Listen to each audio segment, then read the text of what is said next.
Under the silent sky of a broken Earth, humanity lived like shadows. Alien ships floated above ruined cities, their black steel covering the sun, their engines rumbling like thunder that never stopped. The people of Earth were chained not only by iron and cuffs, but by fear. They worked in the mines. They carried stones for alien monuments. They dug fuel from the soil that once grew their food. They spoke in whispers, for even words of hope were dangerous. For 200 years, Earth had been nothing more than a colony, and humans nothing more than tools. The conquerors were tall and cold, with skin like stone and eyes that glowed in the dark. They came not to kill, but to control. To them, humans were weak and fragile. Yet they had learned a simple truth. A weak creature can be bent, but if bent too far, it will break in ways no one expects. And this truth was about to wake. The aliens had stripped Earth of freedom, but they had not stripped it of memory. Old books, old songs, and old dreams still lived in secret corners. In the ruins of libraries, children whispered of warriors and heroes. In the silence of the night, old men told stories of battles where humans fought until the last breath. These stories were sparks, and sparks, when gathered, can light a fire. But the aliens were blind to this. They believed fear would last forever. They believed chains could hold the human spirit. They were wrong. Among the slaves was a woman who worked in the energy pits, where alien machines drained heat from the Earth's core. She was nothing special, only another number in the Conqueror's books. Yet when she gave birth to a child, something strange began. The boy was quiet, but when he cried, the sound shook the walls. When he touched the air, strange static sparks danced around his fingers. His eyes held a strange glow that no human had carried before. The aliens noticed and watched carefully, but they did not fear him. To them, one child was nothing. They had crushed whole nations before, but they did not see what this child truly meant. He was not alone. Something in humanity had begun to change. In the dark alleys of destroyed cities, men and women trained in secret. They stole pieces of alien weapons, small chips, small wires, anything they could hide. They built crude tools, but the real weapon was not in their hands. It was in their hearts. Their anger grew in silence. Each whip, each insult, each loss carved fury deeper into their bones. The aliens thought they were crushing rebellion. Instead, they were feeding it. The anger of humanity was like a storm under the ocean, unseen but unstoppable when it rose. One night, under the cover of rain, a small group of humans attacked an alien patrol. They had no lasers, no machines, only sharp stones and metal rods. The aliens laughed at first, but the laughter ended quickly. Something strange happened. When one of the humans was struck down, the others did not retreat. Instead, their eyes burned with fury, their strength doubled, and they fought with a madness that tore through alien armor. They did not fight to live. They fought as if death itself was fuel. The aliens killed them all, but for the first time in centuries, the conquerors felt fear. The dead humans had left behind more than bodies. They had left behind a question: what was happening to this species? The answer began to spread like rumor, like smoke. Across the slave camps, whispers grew louder. Some spoke of a boy born with strange eyes. Others spoke of men who fought with fire in their blood. Everywhere, the same words were repeated. Humans are changing. Humans are awakening. The chains that had held Earth for 2 centuries were starting to crack, not by alien power, but by human rage. The aliens still watched from their ships, blind and arrogant. They thought they had mastered Earth forever. But in the silence of broken cities, in the shadows of chains, something greater than fear was rising. The story of humanity was not over. It was only beginning. Beneath the alien sky, Earth's nights had grown heavy with silence, but now whispers carried through the shadows like restless ghosts. Rumors of strange strength and burning fury spread faster than the alien patrols could crush them. The conquerors thought these were only lies to comfort the weak, but lies do not make alien soldiers bleed. In secret tunnels and abandoned factories, the sparks of resistance began to gather. Men and women who had lived their whole lives as slaves now trained their bodies, hardened their minds, and prepared for something that seemed impossible: to fight back. They had no great weapons, no ships of steel, but they had an anger that the aliens did not understand. That anger grew sharper with every strike of a whip, with every cry of a hungry child, with every insult that cut deeper than chains. To the aliens, humans were still fragile creatures, easy to control, but in their arrogance, they failed to see the storm forming in the hearts of the people. The child with the glowing eyes grew older, and his presence gave courage to those around him. His body healed from wounds faster than others. His voice carried strange power, and when anger touched him, the very air seemed to tremble. He was a symbol, though he did not yet know it.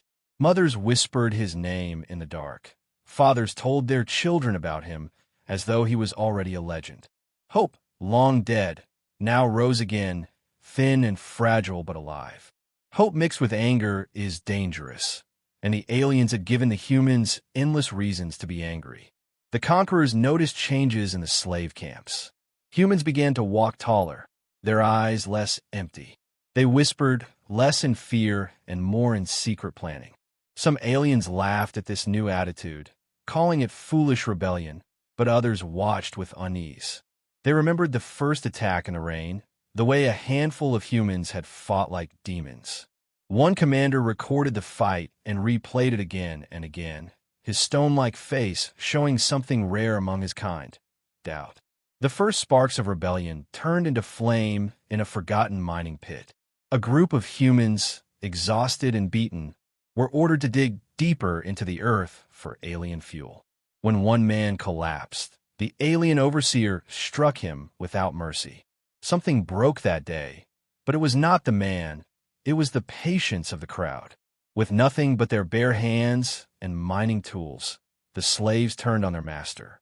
The overseer's weapon fired, burning holes through flesh, yet the humans did not fall back. Their rage grew with every wound, their strength rising as if pain itself gave them power. The overseer was torn apart, his body left as proof that the conquerors were not untouchable. The news of this spread like wildfire across the camps. Chains could hold bodies, but not fury. The people of Earth had discovered a secret even they did not fully understand. Rage itself was becoming their weapon. Alien patrols doubled, punishment became harsher, and entire camps were burned in revenge. But this only deepened the anger. For every human killed, 10 more rose ready to fight. For every camp destroyed, another hidden cell was formed. Underground passages became meeting places, ruins became training grounds, and even children learned to throw stones and sharpen blades. Humanity was waking from its long sleep, and the conquerors could feel it. In the great alien council, voices rose in warning. One commander declared, "The humans are changing. They're no longer the creatures we enslaved." But the leaders dismissed him. They had destroyed countless species before. They believed humans would be no different. Arrogance is the cloak of tyrants, and it blinded them to the truth. They were standing on the edge of storm.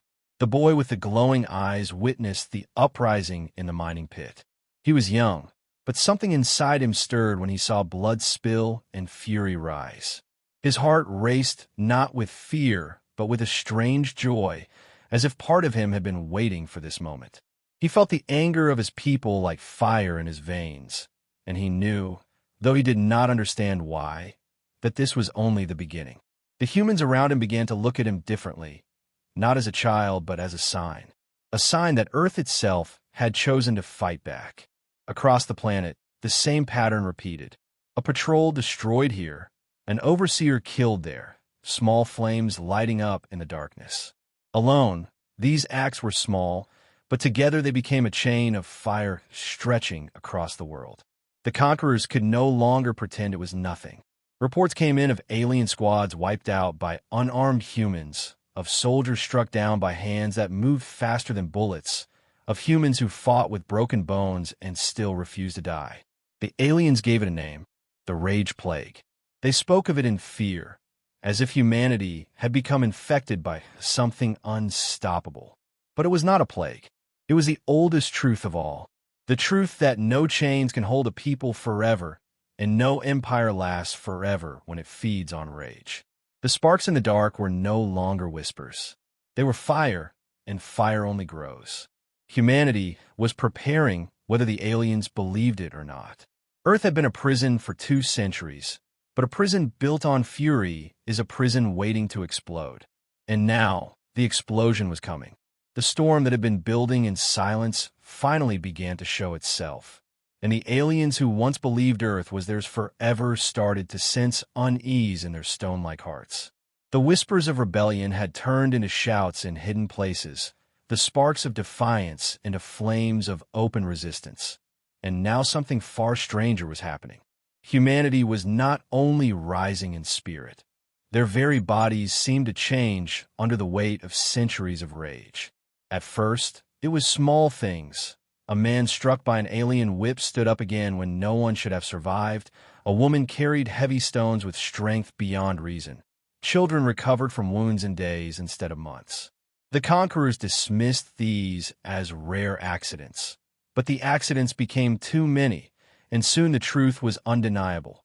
The rage of humanity was awakening something deeper than courage. It was awakening power. The boy with the glowing eyes had become a symbol across the camps, though few had ever seen him. His story traveled faster than alien ships, told in secret by firelight, passed from lips to ears until it became more than rumor. To the people, he was proof that they were changing.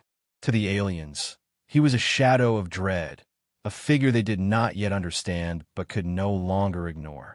The conquerors began to send more patrols to watch the camps, searching for signs of this strange child. But humanity had learned to hide him, protect him, as if his very existence was the key to their freedom. And in a way it was. For wherever humans fought, signs of change followed. A battle in the ruins of old New York left an entire alien squad torn apart by a group of unarmed rebels, their hands bloodied, their eyes burning with fury that seemed to lend them strength beyond logic. The survivors, those few aliens who managed to crawl back, reported what they saw. Humans who moved faster when they were struck, who grew stronger when they bled, who seemed to turn pain itself into a weapon. The commanders laughed at these stories at first, but the laughter grew hollow, and soon, fear crept into their voices. The rage plague, as they called it, was no plague at all. It was humanity itself, rising in a way no one had foreseen. One commander who had survived a clash wrote in his report, "They are not like other species. Pain does not break them. Fear does not stop them. Every strike makes them stronger. If they are not destroyed soon, they will destroy us." But his warning was ignored, for arrogance is louder than wisdom. The aliens had ruled for centuries. They could not imagine a day when the chains would snap. And yet, that day was coming. Across the world, small rebellions grew into wars. In the deserts, humans ambushed alien caravans, dragging their masters into the sands where no help could come. In the mountains, they set traps that destroyed patrols with avalanches of stone. In the cities, they fought in the alleys, using shadows as shields, vanishing before alien weapons could find them. Each time the aliens struck harder, humans struck back fiercer. Each punishment only lit the fire brighter. Humanity was no longer afraid of death, because death and rage was no longer defeat. It was fuel for the living. The boy with the glowing eyes stood among these fires, and his presence made the fury burn hotter. He was not yet a leader, not yet a warrior, but wherever he walked, people felt something stir inside them, as if their bones remembered a strength long forgotten. His anger could shake walls, his touch could send sparks dancing, but his greatest power was not in his hands. It was in the way he gave others belief. Belief that chains could be broken, belief that rage could be more than despair, belief that they were no longer slaves, but something greater. The aliens tried to crush him, sending assassins into the camps, but every time they failed. Some never returned. Some returned broken, whispering of eyes that glowed in the dark like fire, of a boy who did not fear them.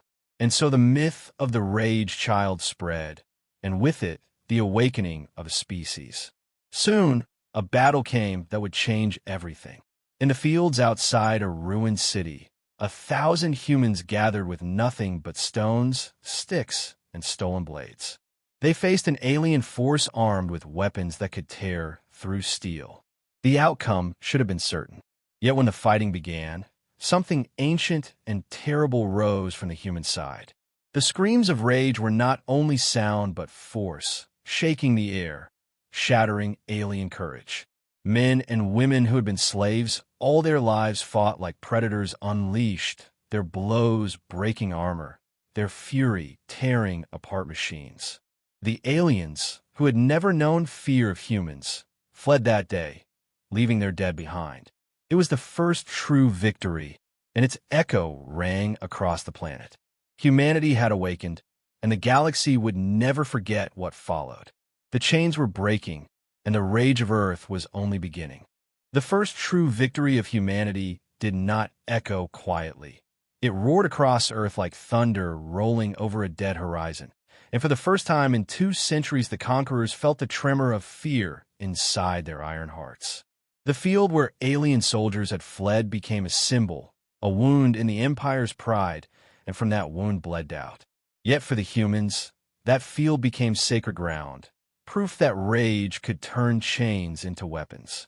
Word spread faster than the alien patrols could silence, carried in whispers, in songs, in the fire of human eyes. Across deserts, mountains, and ruins of old cities, men and women repeated the same words. We can fight, we can win. With every whisper the resistance grew, no longer just sparks but firestorms, no longer just scattered uprisings but organized cells striking with precision. For the first time, the aliens faced a truth they had never known, slaves who no longer bowed, prey who now hunted the hunter. The conquerors struck back with brutal force, burning villages, wiping out camps, turning whole districts into ash to remind humanity of its place. But every act of cruelty only deepened the fury. For every child lost, 10 men and women took up weapons. For every city crushed, 100 voices rose in defiance. Humanity had discovered the secret of its own rage, and now the fire could not be extinguished. The boy with the glowing eyes walked among the rising flames of rebellion. Older now, his body taller, his voice deeper, but his presence more dangerous than ever. Wherever he went, people felt their own anger sharpen, their courage harden, their pain turn into fuel. He did not need to command. His very existence was command enough. The aliens began to whisper among themselves that he was not merely human, but something beyond, something born from Earth's fury itself. Some believed he was a weapon created by nature, a countermeasure against their rule. Others thought he was a disease, a mutation that spread through the people. Whatever he was, they feared him. They tried to capture him, sending entire units to hunt him, but he vanished into the shadows of ruined cities, into tunnels carved by human hands, into deserts where no alien dared to follow. Each failed attempt to seize him only made his legend grow, until even the bravest alien soldiers flinched at the thought of facing glowing human eyes in the dark. Battles grew larger. Skirmishes turned into sieges. Entire alien garrisons fell, their weapons seized, their fortresses burned. Humans who once fought with stones now wielded captured rifles, and though they had no ships, they began to learn alien technology, twisting it, breaking it, and remaking it into tools of their own. The conquerors, for all their power, found themselves outnumbered, outwitted, and outmatched not by strength of arms, but by strength of will. Fear spread through their ranks, and the great empire that had thought itself eternal began to tremble. In their high council chambers, alien leaders argued with cold voices. Some demanded the extermination of Earth, the use of weapons so powerful they would burn the planet into lifeless rock. Others urged patience, believing this rebellion would collapse as all rebellions had before. But a few knew the truth. This was no rebellion. This was evolution, and it could not be stopped. The humans, once bent and broken, were now fighting like no species had ever fought. They did not retreat. They did not surrender. They did not fear death. In battle after battle, the aliens discovered something terrifying. The more they hurt humans, the more dangerous they became. Wounds did not weaken them. They transformed them. Pain did not break them. It fed them. Rage was no longer just emotion. It was power. It was shield. It was sword. Humanity had turned its greatest curse into its greatest strength, and with it they tore holes in an empire built on chains. The conquerors could no longer deny the truth. Reports flooded in from every corner of Earth. Outposts destroyed, patrols slaughtered, fleets attacked by mobs who should have been powerless. And behind all of it, the shadow of the boy, now almost a man, his glowing eyes seen in every corner, though none could prove he had truly been there. The tide had turned, though the battle was far from over. The aliens prepared one final answer, something ancient, something forbidden even in their own laws. In secret chambers, commanders unlocked weapons of extinction, bombs that could shatter a planet's surface, storms of fire that could erase all life in hours. If they could not hold Earth, they would destroy it. Better ash than rebellion, better silence than rage. Yet even as they prepared this final cruelty, humanity prepared as well. They knew the conquerors would not surrender. They knew mercy would never come. And so they sharpened their fury, gathered their strength, and prepared for the greatest battle the planet had ever seen. For 200 years Earth had been silent, broken, enslaved, but now its voice was rising again, not in words but in fire, not in chains but in rage. And the conquerors, for all their power, could no longer silence it. The turning tide had come, and the waves of humanity were about to drown the empire that had once thought itself unshakable. The empire had ruled for centuries with iron chains and cold silence. But now those chains were breaking, and silence was replaced by the roar of human rage. The conquerors could not ignore it any longer. Patrols vanished, strongholds fell, soldiers fled, and the whispers of fear spread across their fleets like a sickness. Reports spoke of men and women who fought with broken bones yet struck harder, of children who stared with eyes burning like fire, of entire villages that rose as one to slaughter the overseers. Humanity had become ungovernable, and the aliens who had once thought themselves eternal began to understand the truth. Earth was slipping from their grasp. In their highest chamber, the alien council met in secret. Their voices, once calm and cold, now carried fear. Some argued to withdraw and abandon Earth. Others demanded a final solution. At last, the most ruthless among them spoke a word that froze even their own blood: extinction. If Earth could not be enslaved, then it would be erased. They spoke of the ancient weapon buried deep in their arsenals, a device so terrible it had never been used, for its fire could burn the surface of a planet to ash. They named it the extinction bomb, and they swore that if humans would not kneel, then Earth itself would be destroyed. Across the ruined cities and hidden tunnels, humanity heard whispers of this weapon. Fear passed through them like shadow, but fear quickly turned into rage, and rage turned into resolve. The boy with the glowing eyes, now nearly grown into a man, stood before a gathering of rebels in the hollow ruins of an old stadium. His voice carried without shouting, each word sharp and unshakable. He told them the truth, that the aliens were preparing to end the world. Some faces fell, but others hardened, and in that silence he spoke the words that would spread like fire. If Earth must burn, then it burns free. Those words became the new song of rebellion, sung in whispers, painted on walls, carved into broken metal. It was no longer about survival. It was about defiance, about ending chains forever, even if it meant dying in the flames. The resistance prepared as never before. No longer scattered, no longer fighting as scattered sparks, but gathering into a storm. From deserts and forests, from shattered cities and frozen mountains, fighters moved toward the alien stronghold where the weapon was said to be hidden. They carried stolen rifles, sharpened blades, even bare fists, for the weapon in their hearts was greater than anything in their hands. Children ran messages through tunnels. Elders gave up their last strength. Families left their homes knowing they would not return. All of humanity was rising, and their fury shook the ground itself. The aliens fortified their stronghold, building walls of steel and fields of fire, but inside their commanders argued once more. Some feared the weapon as much as they feared the humans, for to unleash such fire might destroy even their fleets above.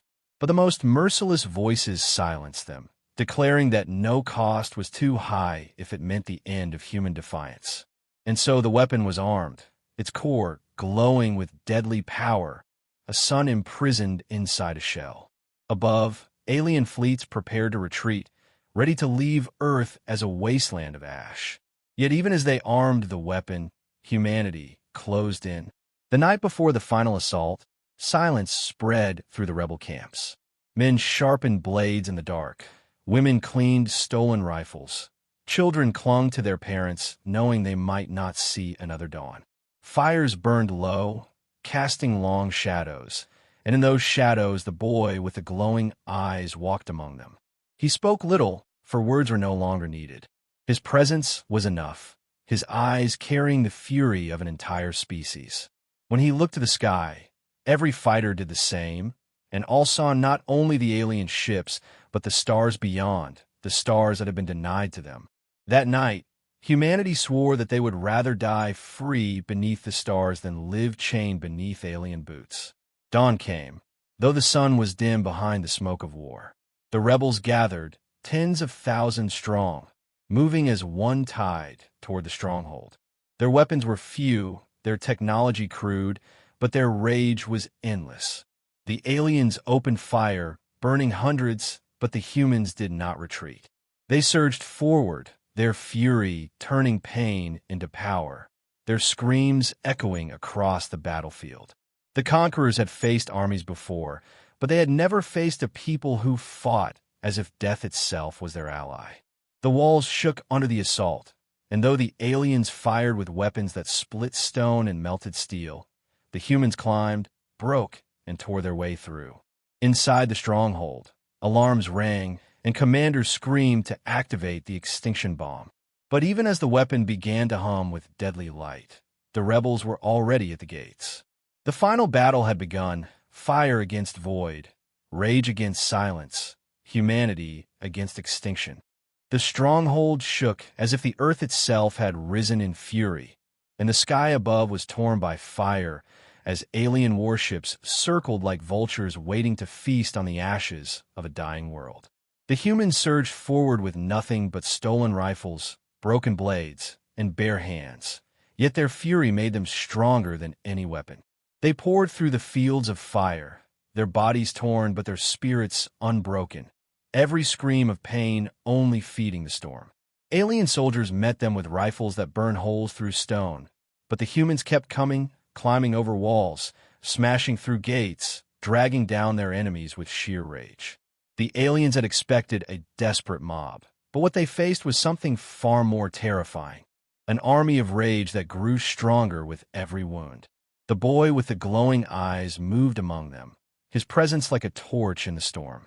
Where he walked, men and women fought harder, their fear replaced by a fire they could not explain. He tore through alien lines with his bare hands, his eyes blazing brighter with each strike, until even the most hardened soldiers hesitated to face him.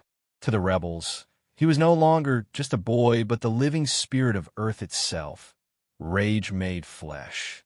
Inside the stronghold, alarms wailed and commanders screamed as the extinction bomb began to awaken. Its core pulsed with deadly light, a caged sun that promised to burn the world to ash. Engineers worked frantically, their hands trembling, as they armed the final sequence. If the bomb was unleashed, there would be no Earth left to save. Yet even as the weapon hummed with power, the humans forced their way closer, their fury tearing apart steel doors and shattering defenses. The aliens unleashed their machines, great armored beasts of war, but the humans swarmed them, climbing onto their shells, tearing wires, smashing engines, sacrificing themselves to bring the monsters down. The battlefield became a storm of blood and fire, the ground shaking with every step, every scream, every strike. Still the humans pushed forward, their rage unstoppable, They were unbreakable. The commanders watched in disbelief as entire squads of their finest soldiers fell before farmers, miners, and children turned warriors. No tactic could stop them. No weapon could break them. For the more they suffered, the stronger they became. Humanity had turned pain itself into power, and with that power they broke through to the heart of the stronghold. There, before the glowing core of the extinction bomb, the boy with the glowing eyes stood at last. The weapon pulsed, a heartbeat of doom, its energy building to a roar that promised the end of everything. Alien commanders screamed to detonate, but the boy raised his hands, his fury focused not on enemies but on the machine itself. Sparks danced around him, the air itself trembling, and for a moment time seemed to hold its breath. The humans who had followed him stopped, their eyes wide, as the boy let his rage flow like a storm. The machine faltered. The lights flickered. The bomb that was meant to end the world shuddered under the weight of his fury. He screamed, not in words but in raw power, and the sound shook the walls, rattled the skies, and tore through the hearts of friend and foe alike. The extinction bomb cracked, its glowing core unraveling as if the fury of humanity itself rejected its fire. The explosion that should have ended Earth collapsed inward, the light folding on itself until silence fell, broken only by the sound of alien screams and human roars. The weapon was dead. Humanity had stopped the end of the world, not with science, not with machines, but with rage that had become greater than destruction itself. The aliens faltered, their lines breaking, their courage shattered. They fled the stronghold, abandoning weapons and machines, their voices filled with fear. Above, their fleets received the news, and for the first time in their history, they retreated from a world they could not conquer. The humans chased them into the night, their fury echoing in every corner, until the skies cleared and the stars shone down on Earth once more. The final battle was not only a victory, it was a birth. For 2 centuries, Earth had been silent under chains, but now its voice was a roar that carried beyond the skies, a warning to all who would ever dare to enslave it again. The humans stood among the ruins, their bodies broken, their cities burning, but their spirits unchained. And in their midst the boy with the glowing eyes lifted his head to the stars, his fury quiet now but alive, promising that this was not the end, but only the beginning.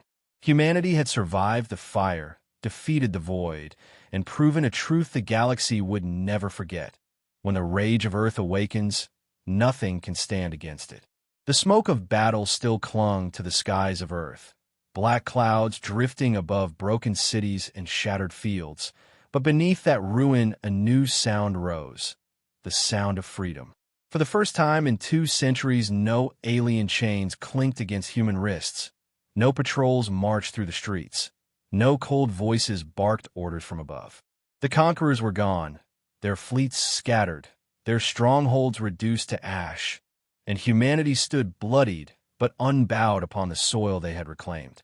The rebels who had once been miners and farmers and slaves now stood as victors, their weapons still dripping, their eyes burning with a fire that could not be put out. Yet victory was not peace, for the earth itself was scarred, cities were crumbled ruins, fields were poisoned, and millions lay dead. But the humans did not weep, for their rage had carried them through fire and void, and now that same rage gave them strength to rise again. In the ruins of the alien stronghold where the extinction bomb had been silenced, the boy with the glowing eyes stood tall. No longer a child, no longer a whisper in the shadows. He had become the living face of resistance, the spirit of a species that refused to die. Around him, men and women gathered not as slaves, but as a people reborn. They looked to him not as a leader they had chosen, but as one their rage had made, and his silence spoke louder than any command. He lifted his head to the sky where alien warships had fled, and in his gaze was no fear, only promise. The galaxy had thought Earth broken, but Earth had risen, and now the stars themselves seemed within reach. Across the planet, survivors began to rebuild. They cleared the ashes, raised shelters, and buried their dead with honor, their grief softened by pride. They spoke of the war not as tragedy, but as awakening, the moment when chains turned to fire. Songs were sung of the battles, of villages that fought to the last, of children who carried messages through fire, of elders who gave their lives so the young could fight. And always, in every story, the same words were spoken: do not anger the humans. For among the stars, the news spread quickly. The conquerors who had ruled with iron voices whispered now of their failure, their reports filled with fear and shame. They had come to Earth expecting slaves, but they had found warriors unlike any the galaxy had ever seen. They had tried to bend humanity, and instead, they had awakened a storm that no weapon could silence. Their fleets, once arrogant, now carried scars from battles against farmers who fought like gods. Across distant worlds, alien rulers listened to these tales and felt unease, for if humans could break the chains of the mightiest empire, then what would stop them from rising further? Some argued to stay far from Earth, to let its people burn out their fury in isolation, but others whispered darker fears, that humanity would not remain on their world, that they would spread, that their rage would carry them into the stars as conquerors in turn. In the camps where humans had once lived as slaves, fires burned in celebration. The people danced among ruins, sang songs of defiance, and carved their names into the broken walls as proof that they had survived. They no longer looked to the ground, but to the sky, for the sky was open now, and the stars belonged to them as much as to anyone. The boy with the glowing eyes walked among them, quiet but watching, carrying the weight of both victory and what came next. For though the conquerors were gone, humanity knew they would return someday. For empires do not surrender forever. But when they returned, they would find not chains but fire, not weakness but rage sharpened by memory. Humanity would be ready, and the galaxy would tremble. The rage that had saved Earth was not fading. It was evolving, no longer just a weapon of survival, but a force of destiny. Where once humans had been bent, now they would rise unbent, carrying their fury into the stars. The story of slavery was over, but the story of rage was only beginning. And across the galaxy, in the dark halls of alien rulers, in the whispers of frightened soldiers, the same words echoed again and again like a warning carved into the void. Never chain Earth, never anger its people, for the rage of humanity is extinction itself.